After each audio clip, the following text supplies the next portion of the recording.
Boa noite. Os bancos a operar em Portugal vão ser obrigados a comunicar ao Fisco todas as contas bancárias de portugueses e estrangeiros com saldos superiores a 50 mil euros.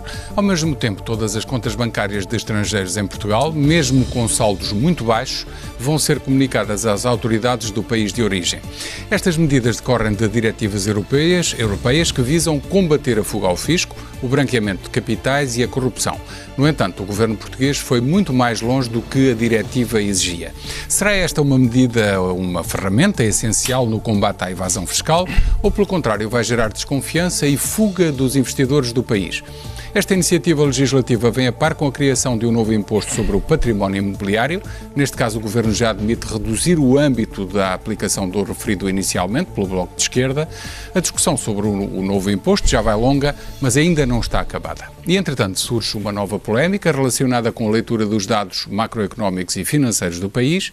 São temas para a conversa e certamente para o debate com Pedro Reis, economista, gestor de empresas, ex-presidente da AECEP, a Agência de Investimento e Comércio Externo de Portugal, Paulo Ralha, presidente do STI, o Sindicato dos Trabalhadores dos Impostos, e também Tiago Caiado Guerreiro, fiscalista, advogado de negócios, que conhece bem as motivações e os receios dos investidores nacionais e internacionais.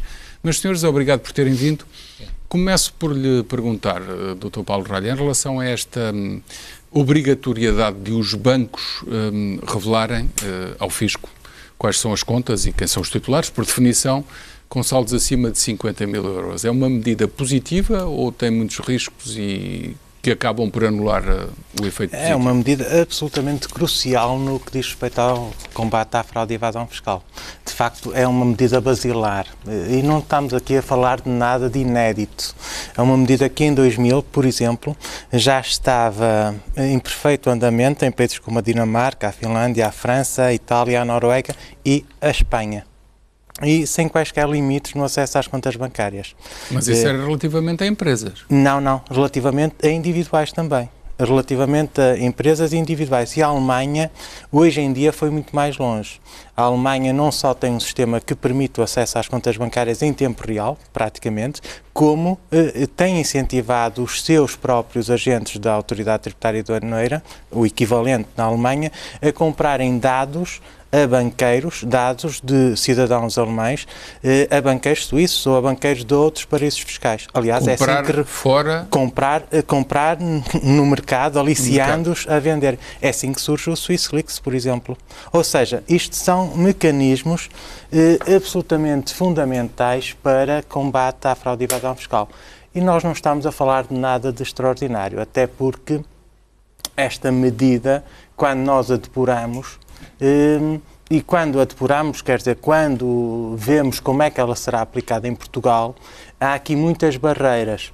O ter acesso a essas contas é feito uma vez por ano, é os saldos anuais, ou seja, num determinado momento, em julho, julho de 2017, é o que está previsto no diploma, em julho de 2017 os bancos comunicam os saldos bancários dos seus clientes com saldos superiores a 50 mil euros.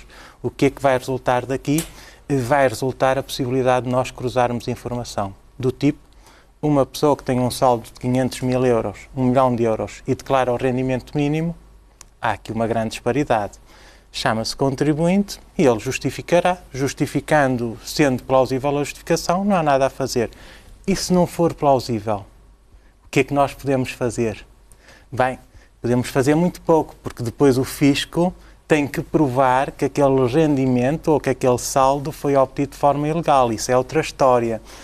Ou seja, na prática não vai acontecer nada de imediato. Mas não há inversão do ónus da prova? O titular da conta não tem que justificar, tem que dizer. E se não disser, mas se não disser, não lhe acontece nada. Não lhe acontece nada. Isso é à primeira vista e no primeiro momento. Porque cabe ao fisco provar. O que vai acontecer é num segundo momento. Aquelas pessoas vão estar sobre uma vigilância mais apertada por parte das entidades fiscais que no futuro vai permitir, se houver algum facto ilícito ou alguma coisa estranha, poder atuar mais rapidamente.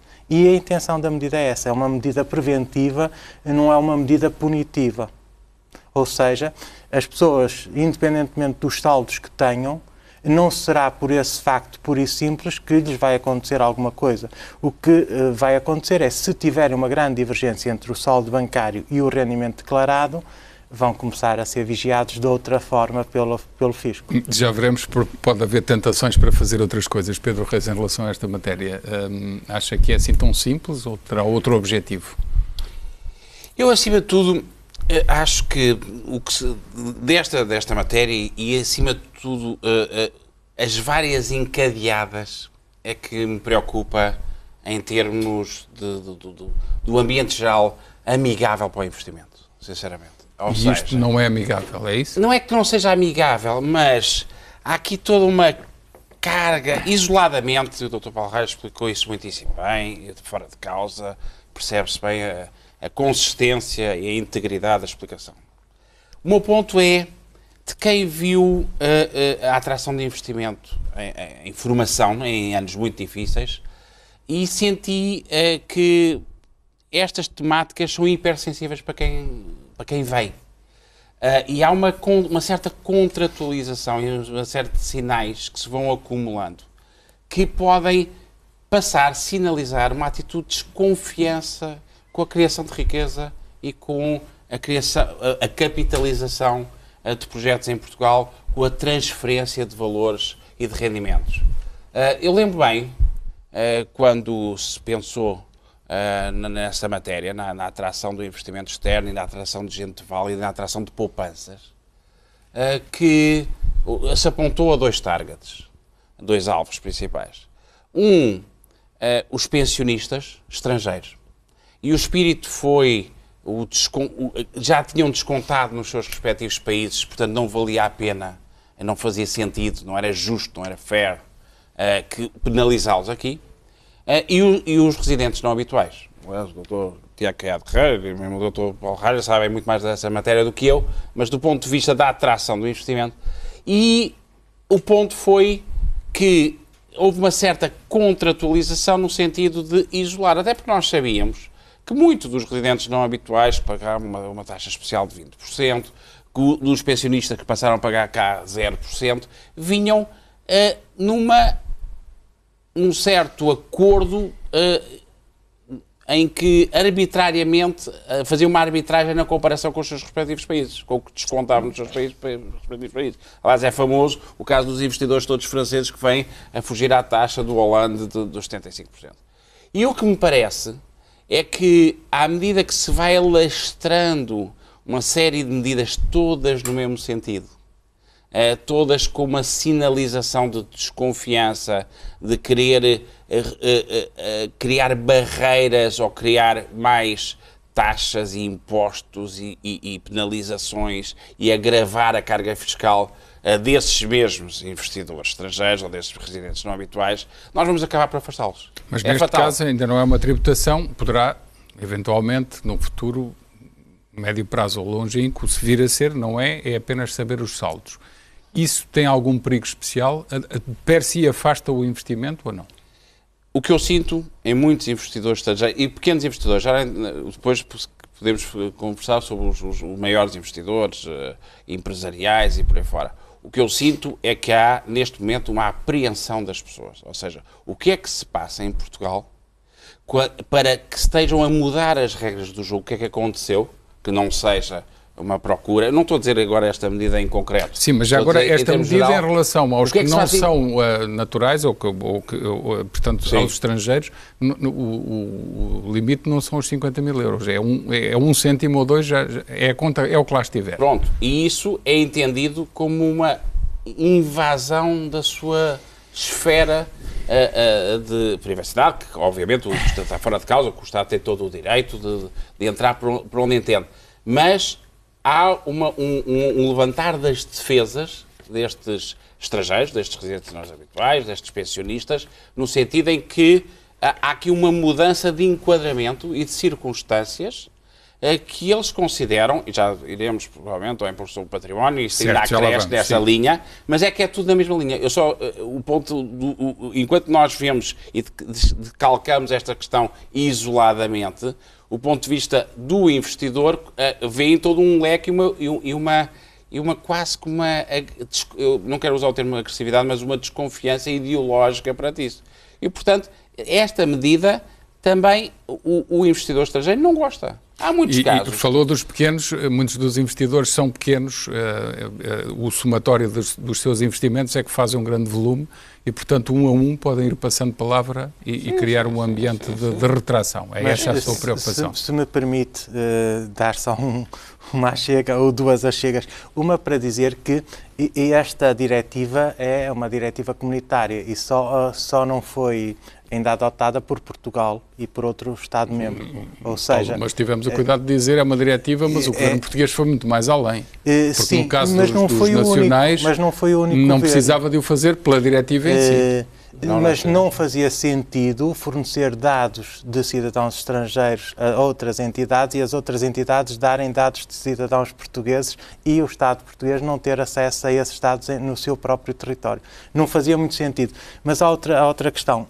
Tem precisamente a ver com a questão da proporcionalidade. A diretiva comunitária tem atenção a essa questão e põe preto no branco que esta diretiva, a DAC 2, é necessária e é proporcional, ou seja, tem atenção à confidencialidade dos dados e o acesso a esses dados face a um bem maior que é, de facto, a fraude, o combate à fraude e evasão fiscal. Sendo certo que em Portugal duas vozes, duas instituições, e não são instituições nem vozes quaisquer, levantaram-se e disseram, no caso da Comissão de Proteção de Dados, que é manifestamente excessivo, e o Presidente da República alertou-se, vão por aí. Mas há uma questão, é que Portugal já assinou a FATCA com os Estados Unidos da América, ou seja, Portugal já tem perante os Estados Unidos da América a obrigação, foi um acordo bilateral, e Portugal já fornece os dados dos cidadãos americanos, a conta pode ter 1 cêntimo e tem que fornecer esses dados às entidades fiscais americanas. A parte excessiva era sobre os portugueses residentes? Não, porque os americanos, a contrapartida é os saldos de cidadãos americanos ou de portugueses nos Estados Unidos também têm que ser fornecidos às autoridades. Mas eles não fornecem. Tiago, mas está no acordo que tem que fornecer. E está Portugal, no acordo, mas não fornecem. Mas Portugal pode, eventualmente, a qualquer momento, pode pedir e eles não fornecem. Mas, eles fornecem. Antes de irmos a esse pormenor, que é importante, certamente, gostava de ouvir o Tiago sobre a pergunta geral, aberta, sobre a necessidade de se fazer de se aplicar esta medida como medida de combate à evasão fiscal, reportar os saldos acima de 50 mil euros. Vai apanhar muita gente que... No mundo ideal eu concordaria gostará. Consigo. No mundo prático, não. No mundo prático há interesses, há outras coisas pouco claras e o combate à fraude e evasão fiscal, eu tenho aqui os artigos, estão previstos aqui no artigo 63C, por isso, as contas bancárias das empresas, a administração fiscal tem acesso direto, e sempre teve, não é? Não é bem assim. Ouça, está aqui a administração fiscal, pode aceder a todas as informações, documentos bancários relativos à conta ou contas, sem dependência de consentimento dos respectivos titulares. Em determinadas circunstâncias, quando existam indícios muito relevantes de que há irregularidades. Não. Nas contas bancárias das empresas, eu faço isto no dia-a-dia, santo Deus. Eles têm acesso a tudo e mais alguma coisa. Não é bem assim. E depois temos aqui mais nós não temos 8 linhas em que, basicamente, desde que haja o mínimo de suspeita de fraude, desde que haja divergência entre o rendimento declarado e o nível de vida, desde que haja o que quer que seja, a administração fiscal tem acesso às contas bancárias das pessoas. Isso é uma falácia, porque na prática não funciona. Paulo, eu vou-lhe pedir que deixe agora o Tiago explicar o seu ponto de vista e depois voltamos a este ponto. Isto está previsto na lei. Já vimos que temos polémica. Isto está previsto na lei e é aplicado. É assim, nós temos um dos regimes de derrogação do sigilo bancário mais vastos da União Europeia. E atenção, que fala-me dos Estados Unidos, fala-me da Alemanha e fala-me de países que, na teoria, têm derrogação do sigilo.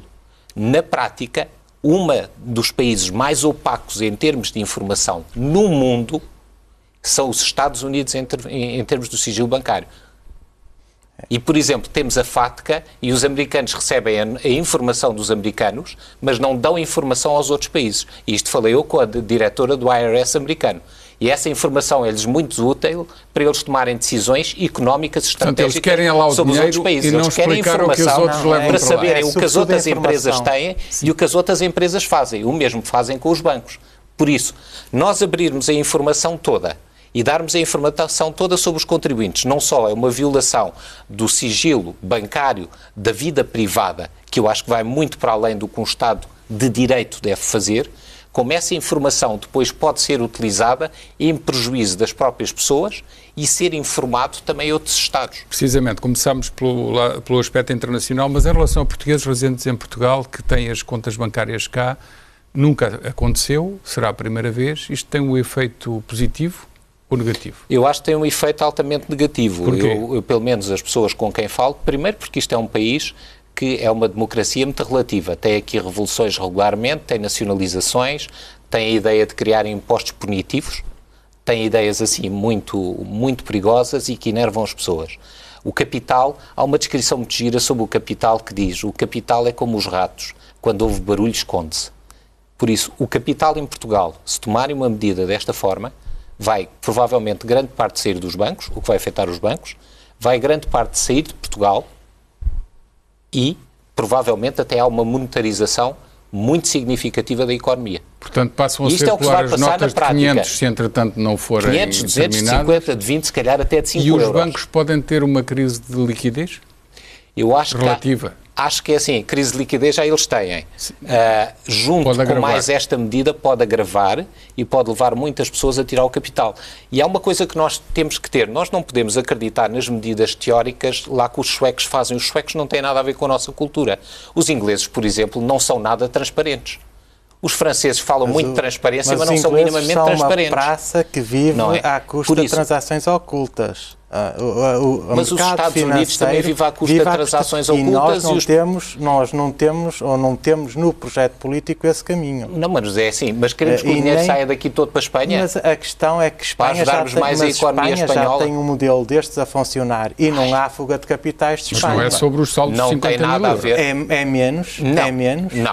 Não é. menos. Em Espanha existe sigilo bancário. E depois há outra eu tenho escritório em Madrid. Está bem, mas conheço bem como é que funcionam os espanhóis. A questão do combate Nós levantamos o sigilo fiscal com maior 10 Estamos a vezes falar ao mais mesmo facilidade. tempo, não vai ser possível. Tiago, Levantamos o sigilo fiscal com 10 vezes mais facilidade do que se levanta em Espanha. Os espanhóis são muito mais conservadores e muito mais cuidadosos com este tipo de medidas. E é assim, nós não podemos criar aqui um ideal perfeito, porque nós vivemos num mundo concorrente para captar investimento e captar a liquidez. Se nós tomamos as medidas todas que no mundo ideal seriam perfeitas, o que fazemos é que retiramos o capital todo de Portugal. E então vivemos todos miseravelmente para os outros estarem felizes. Então, na sua opinião, como é que se faz o combate à evasão fiscal se não Como for tem por sido esta feito? via? A administração fiscal, através dos sistemas de auditoria, sistemas de controle, todas estas coisas têm evoluído bastante. Nós temos uma fraude e evasão fiscal, pode-me confirmar, abaixo da média comunitária. Não. Pelo contrário. Abaixo Ainda da há pouco OCDE. tempo o Observatório da Economia e Gestão de Crises dava um número à volta de 50%. 50%? Desculpem, 50 mil milhões de euros o que eu li dos relatos, o que é registado por várias organizações nacionais refere-se a 25% do PIB, cerca de 40 mil milhões de euros. Ou seja, na média da OCDE, que é dos países mais baixos da União Europeia, isto são os relatórios da OCDE. O diplomático falava em 50 mil milhões de euros. Bom, mas para concluir esta matéria, ter acesso a contas a 50 mil, saldos acima de 50 mil euros, um pequeno empresário que movimenta esse dinheiro, e em junho ou em julho alguém faz esse reporte, lá tem que ir ele explicar. É assim, o pequeno empresário, pela conta bancária da empresa, já fiscalizam tudo e mais alguma coisa. Certo. Por isso, ir à parte privada das pessoas, às suas poupanças, num país que ao longo da história não tem uma tradição de respeitar o património das pessoas. Fez nacionalizações, faz expropriações sem as indemnizar. Por outro lado, temos outra questão aqui, que eu falava ali há bocado, que é, nós não temos sigilo fiscal verdadeiro. A informação, infelizmente, em Portugal, quer dos bancos, quer na administração fiscal, torna-se pública com imensa facilidade. É completamente falso. Esse é um bom ponto, porque eu ia perguntar nisso. Qual é a garantia que a administração fiscal pode dar de que, por exemplo, vou ser muito concreto porque estas situações já aconteceram na história do nosso país e podem vir a acontecer. Um meio pequeno, em que toda a gente se conhece. O chefe de repartição de finanças tem esta medida à disposição. E sabe que o empresário A, B, C... Não funciona assim. Não é assim que as coisas vão funcionar. O médico, o engenheiro... Primeiro há que tem um saldo superior sim. e vai fazer perguntas e depois as explicações não são muito convincentes. E pode haver situações de chantagem, pode haver situações... Mas isto é como funciona na prática. Não, sim, isto é como funciona na prática. Uma coisa é teoria, outra coisa é prática. A primeira questão é esclarecer com os dados que existem atualmente. Nos últimos 20 anos, o número de fuga de informação fiscal é extremamente reduzido. Estamos a falar de 4, 5 pessoas, em que se verificou que a fuga foi, de facto, da área fiscal. Ou seja, em 20 anos, com os milhares de trabalhadores alguns que até existem... foi bem feito. Aqueles senhores dos futebols e de outras fortunas imobiliárias que declaravam o ordenado mínimo. Mesmo assim, eu julgo que nunca é bem feito porque existem outros mecanismos para se chegar lá. Agora, o outro patamar é como é que esta informação desta medida vai chegar às pessoas. Não vai chegar a todos os trabalhadores. Aliás, a informação na AT, na Autoridade Tributária e Aduaneira, é compartimentada. Nem toda a gente tem acesso a tudo. Isso já se pôs na questão da lista VIP Exatamente. e sobre quem tinha acesso ou não tinha. As pessoas têm acesso àquilo que é necessário para fazerem o seu trabalho. E esta medida, quem é que tem acesso à informação?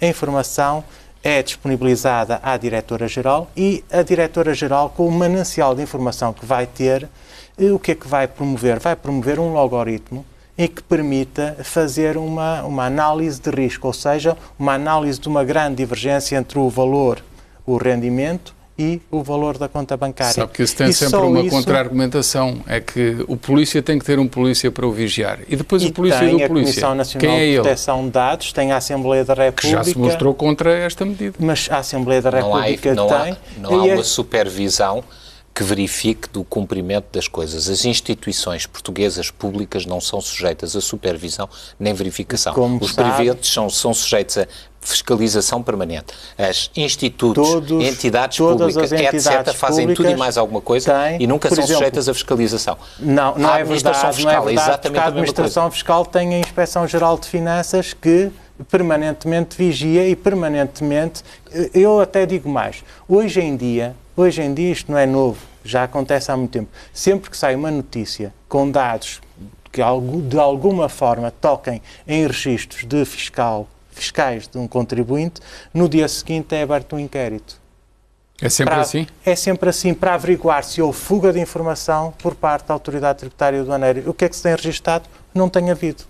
Mas dentro da... Agora, o que nós não podemos garantir é que outras entidades, nomeadamente privadas, consigam suceder. Se me permitem, Paulo, e nós sabemos também que a cobrança fiscal está a cair bastante, qual é a garantia de que mais ano, mais mês, menos mês, este Governo ou outro aproveitem esta situação para, a partir dali, começar a aplicar um imposto sobre o património imobiliário que está nos bancos, seja em dinheiro, seja em título sob custódia de ações, obrigações, isto é o primeiro PRs, seja o que for. O que eu acho relativamente a esta medida em concreto é que é basilar para fazer o combate eficaz à fraude e evasão fiscal. Porquê que os mecanismos atuais não funcionam?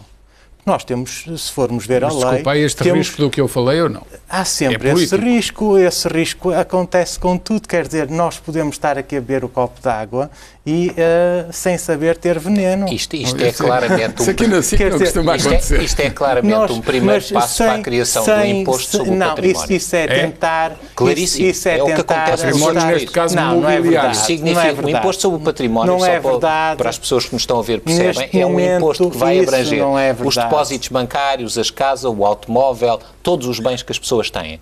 E é esse imposto sobre o património que fez fugir os franceses e os outros todos para cá. Vamos nos centrar na questão concreta. Porquê que os atuais mecanismos não funcionam? Não funcionam por uma razão muito simples. Porque exigem um grande esforço humano para a verificação casuística ou sistemática dos dados.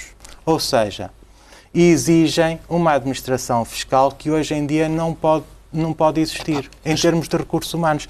O que é que estes sistemas permitem? E é por isso que estão a ser implementados em todo o mundo. Mas como é que diz que isso não é possível? Assim tem inspecionados todos os anos, se nos enganamos de 130 euros numa despesa de saúde, haver um sistema informático que automaticamente faça a convergência dos dados e nos faça uma análise de risco e nos permita ir ao local.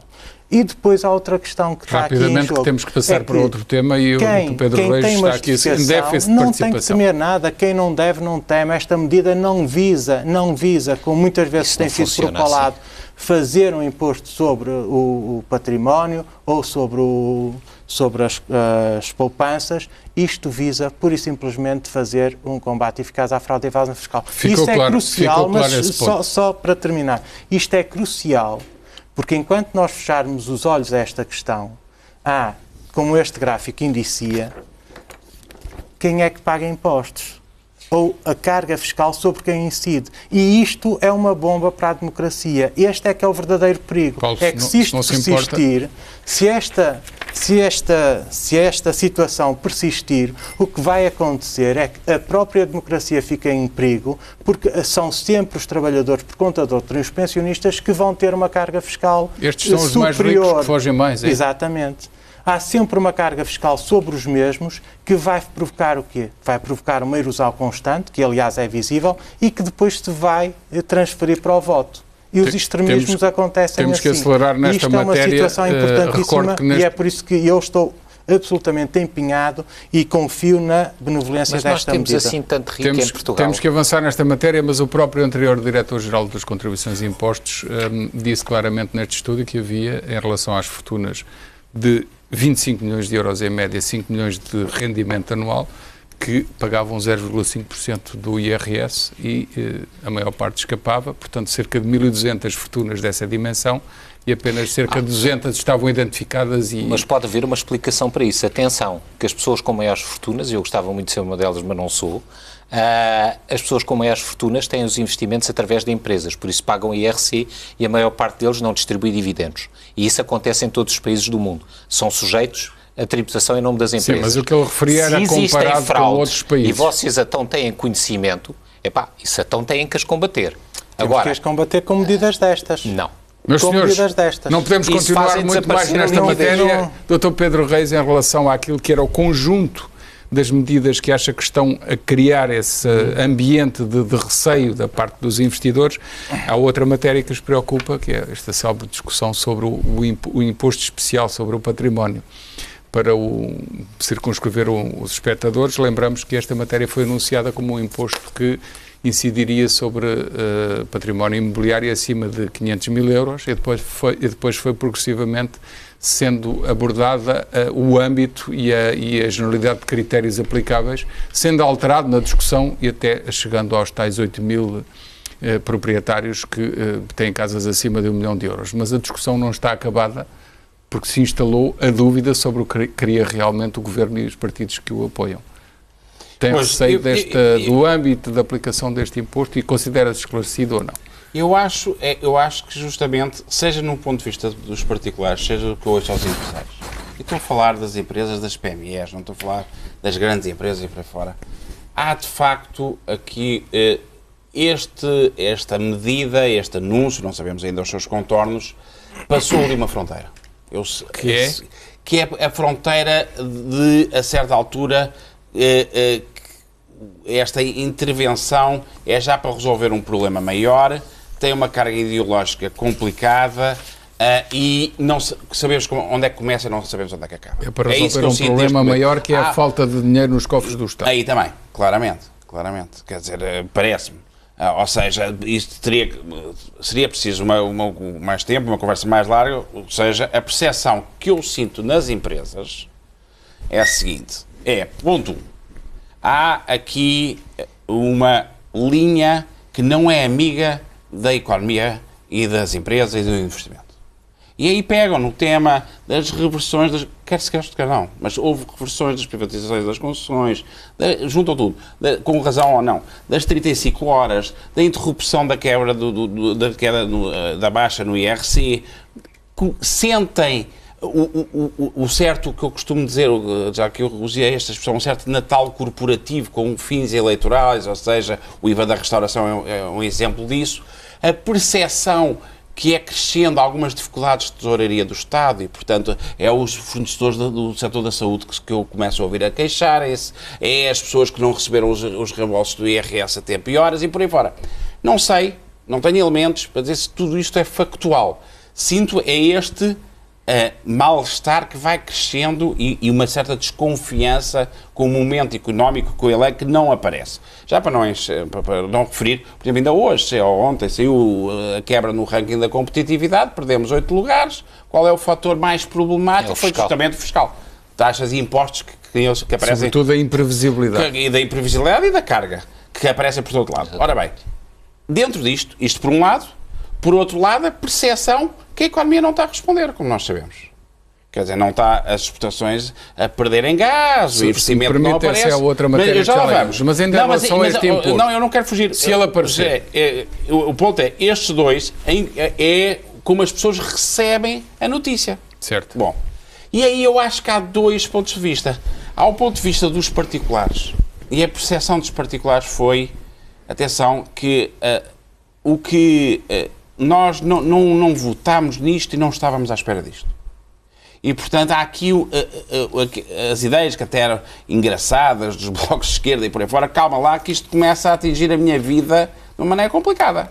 Eu não tenho património, mas não tenho liquidez. Não tenho como prover o pagamento de impostos e para fora. Que gerou muitas críticas, que foi, havia ou não havia classe média que poderia ser atingida na primeira formulação, que era genérica. Bom, e mesmo um certo, volto eu ao investidor estrangeiro, que eu acho que nós devemos acarinhar, obviamente, em circunstâncias de equidade e por aí fora, e de equilíbrio social e doméstico e internacional, mas eles também sentiram, quase como, eu ouvi isto muito, que tem quase não é um efeito, mas um espírito regressivo.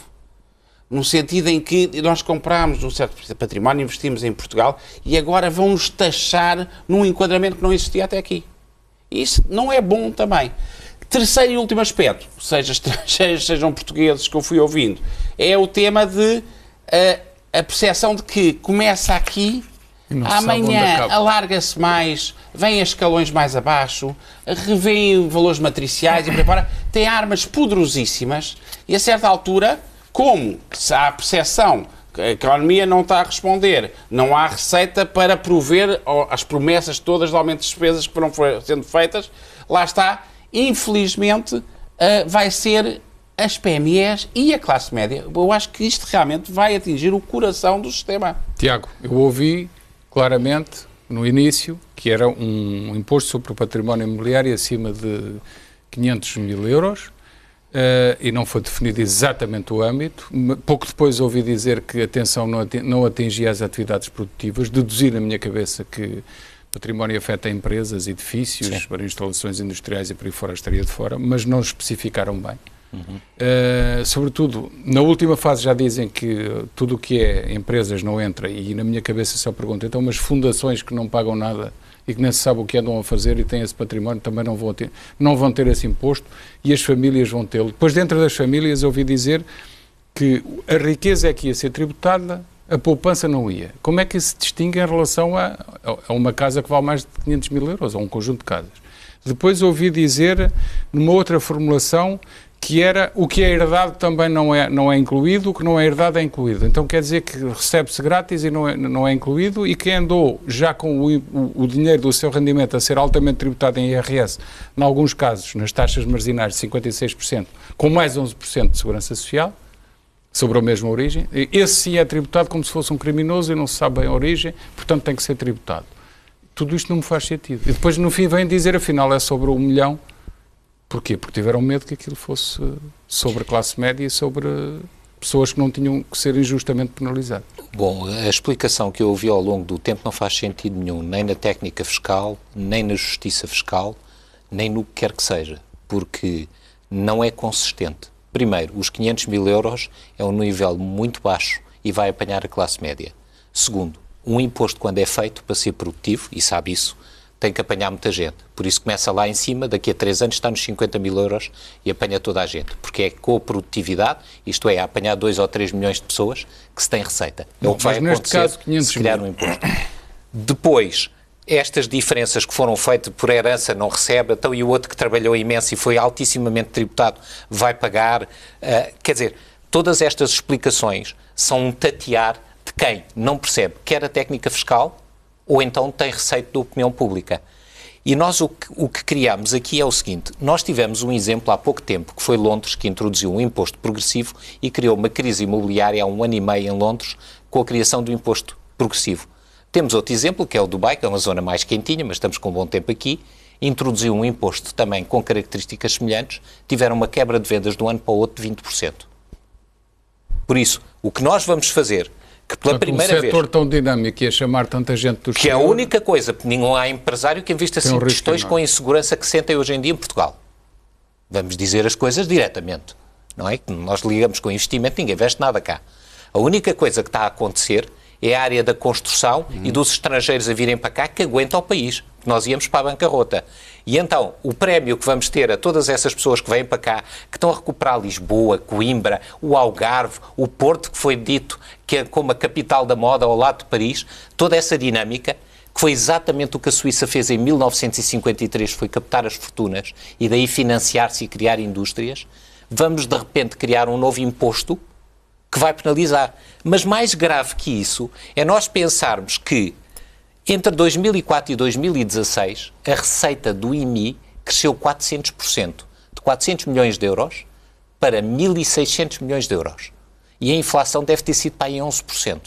E não estou a juntar a estas taxas todas que os municípios têm e que inventaram, entretanto, e que estão a crescer para aí 20% ao ano. Além disso, quando dizem que... não são comparáveis.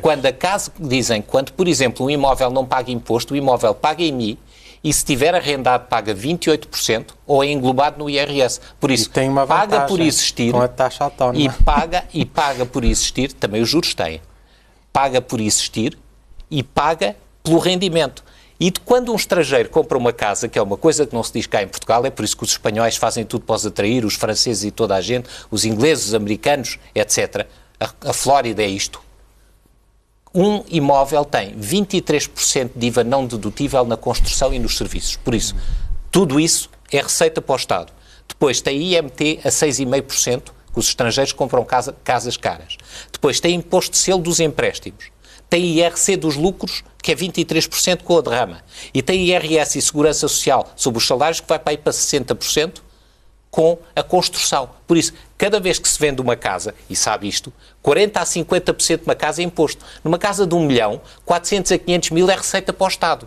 Como é que podem dizer que a venda de casas aos estrangeiros não é uma exportação e não cria riqueza? Não há nada que dê tanta receita ao Estado como vender casas aos estrangeiros. Vamos matar isso tudo de repente com a desconfiança? Bom, para criarmos um imposto com estas características? Dr. Paulo Ralha, deixe-me fazer-lhe uma pergunta muito concreta para depois poder falar sobre esta matéria de forma mais genérica, se assim o entender. Qual é o número, de uma vez por todas temos que esclarecer isto, qual é o número de contribuintes proprietários de património imobiliário superior a 500 mil euros? Não tenho dados que me permitam responder então, essa. sabe perfeitamente que não são os 43.800 que são só as famílias. Empresas, fundações, associações, tudo isso atira para próximo de 100 mil, certo? Não faço a mínima ideia. Mas não negas... não sei. Esta medida, no entanto, antes de passar a falar sobre esta medida, em concreto... O Presidente do Sindicato dos Trabalhadores dos Impostos sabe, a esta altura, qual é o número total de proprietários. Não sabemos. Depois desta polémica toda? Mesmo depois desta polémica toda, não temos esses dados. Sendo os particulares, as famílias de 43.800, os outros são de ser quase o mesmo, não? Todos os outros. Podem ser muito mais. Ótimo, era o que eu queria ouvir. Podem ser muito mais. Portanto, se ninguém definiu o âmbito, podemos discutir esta matéria toda. É que eu tive dois políticos, mas já agora se me permite, é que eu tive esta semana dois políticos a atacar-me diretamente sobre esta questão, que é uma moda nova, que é os políticos fazerem política a atacar jornalistas, e estas coisas têm que ficar muito esclarecidas perante os espectadores. Faça eu favor, posso só dizer uma coisa por causa dos partidos políticos. Os partidos políticos não pagam IMI, não pagam IRC, não pagam IVA, não pagam imposto automóvel, não pagam nada. Há uma série de entidades que não pagam. As fundações também não. E essas têm alguma utilidade pública. A questão não passa por aí. Só para rebater uma... Os saldos do IMI foram bastante relevantes nos últimos anos devido a uma reforma na avaliação das habitações. E essa reforma era justa, porque tínhamos habitações que tinham um valor patrimonial de 10 euros ou 100 euros e as casas valiam 50 mil, 100 mil, o que quer que fosse. Bem, e daí esse aumento exponencial da receita em termos de IMI, ou seja, não há nada de extraordinário. Outra coisa, eu tendo para, nesta matéria em específico, para dizer que houve precipitações. Do meu ponto de vista, existiram. Não havia, de facto, do meu ponto de vista, razão para se precipitar uma medida desta natureza neste momento concreto. Pelas razões, algumas das que foram invocadas e que eu concordo, o mercado imobiliário está, de facto, a ter um grande boom e temos que aproveitar isso, fruto do contexto internacional, com as bombas a caírem em França e em todo o lado, e temos captado esse segmento de turismo residencial que é ótimo para o país e era um filão que podíamos prosseguir e que esta medida, infelizmente, pode ter algum efeito pernicioso aí. Julgo que no âmbito do património, de facto, tem que se trabalhar por outro lado. Por outro lado, nomeadamente, fazendo um trabalho de substrato no rústico. Nós hoje, o que é que quer dizer no com rústico, isso? Quer dizer, temos que pugnar para que haja uma avaliação da propriedade rústica. Nós hoje temos terrenos imensos, não tem grande valor comercial, é verdade, mas de certeza custam mais de 10 cêntimos. E muitas da tributação é em cêntimos. É nula porque esse valor patrimonial não dá direito a tributação nenhuma. E o que é que isto provoca em determinadas zonas do país? Provoca que as pessoas herdem esses terrenos, não sabem onde é que eles ficam, nem querem saber, mas não os vendem por razões sentimentais. E há uma atividade agrícola planeada, industrializada ao lado, que quer comprar aquele terreno para poder, de facto, produzir mais, ter capacidade de abastecer o mercado, e por razões sentimentais e porque não paga nenhum imposto, aquele proprietário não vende. Se pagasse algum imposto já tinha um incentivo para vender ou dar utilidade. Exatamente, e não estamos a falar de pagar muito um terreno rústico. E eu estou a falar porque vejo isto no dia-a-dia, ouvia quando estava a trabalhar mais afincadamente. Temos terrenos enormes por valores absolutamente irrisórios, 2, 3, 5 hectares por 10 cêntimos, 5 cêntimos, 20 cêntimos.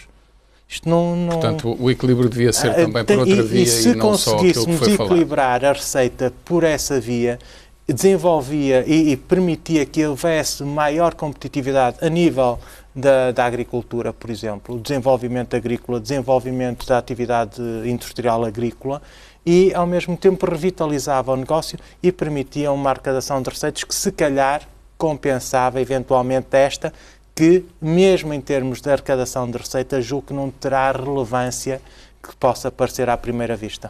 Pedro Reis, estamos a assistir a uma discussão sobre indicadores económicos, boa parte relacionada com esta matéria, tem a ver com a execução orçamental, em que o Governo garante que está tudo sob controle. Depois vemos que nas receitas do Estado houve uma estagnação entre agosto deste ano e agosto do ano passado, e em casos concretos como o IVA e IRS, as quedas são de 7, 8, 9%.